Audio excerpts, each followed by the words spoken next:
So now is the time to understand when should we use an array and when should we avoid it. So let's see.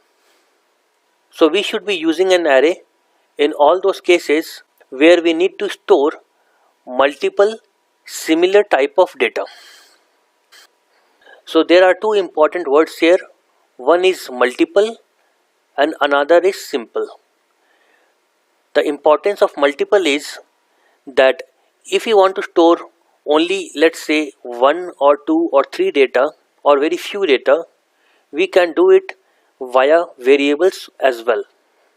But if you want to insert, let's say, 1000 data or 1 lakh or 1 million data, in that case we need an array. Now what is the importance of a similar data?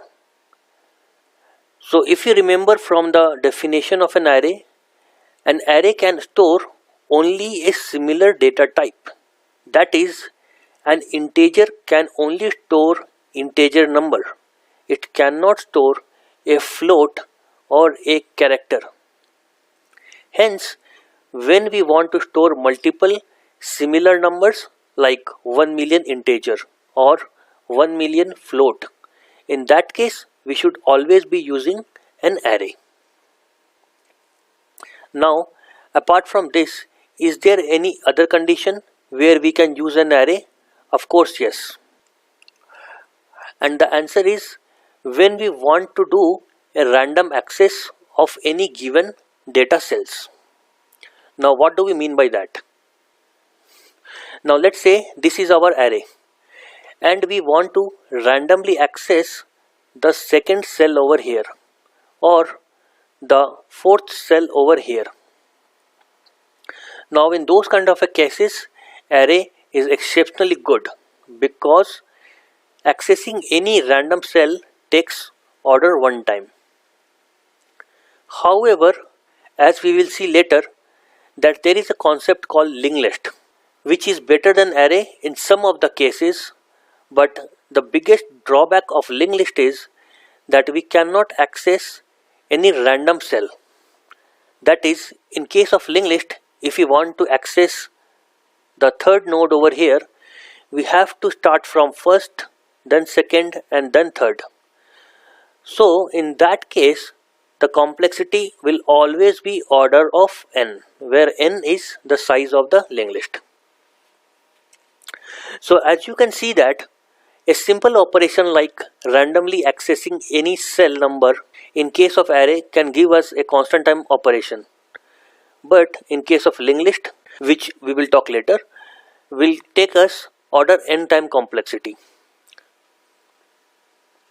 So in those kind of cases, we always use an array over a linked list.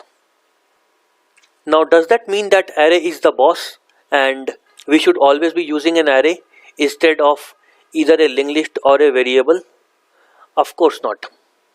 Let's see in which scenarios we should avoid an array. Now the biggest limitation of an array is that non-homogeneous, that is non-similar data types cannot be stored in a single array. So this is a byproduct of point number 1 over here. That is, if you want to store, let's say, few integer numbers, few float and few characters, in that case we can't store all this in a single array. We have to use multiple arrays which is in sync with the data type. Now apart from this, there is another big disadvantage of using an array, which is we always need to know what is the size of an array in advance. So let's say if we want to store few integers and we don't know exactly how many integers do we want to save. If it is coming from some external source which does not let us know how many data we are expecting, in that case array will not work, because in an array we have to predefine that what is the size of an array. Now since we don't know how many data that we want to store, we cannot tell what is the size of the array that is required. Hence in those cases array will fail miserably. So what to be done in those kind of cases? Do we use variables?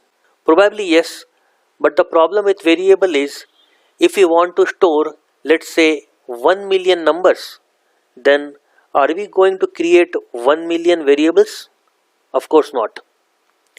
So this is where linked list comes in. It gives us that flexibility of creating as many number of cells or nodes as required in runtime. If we require 10 nodes or cells, we create 10.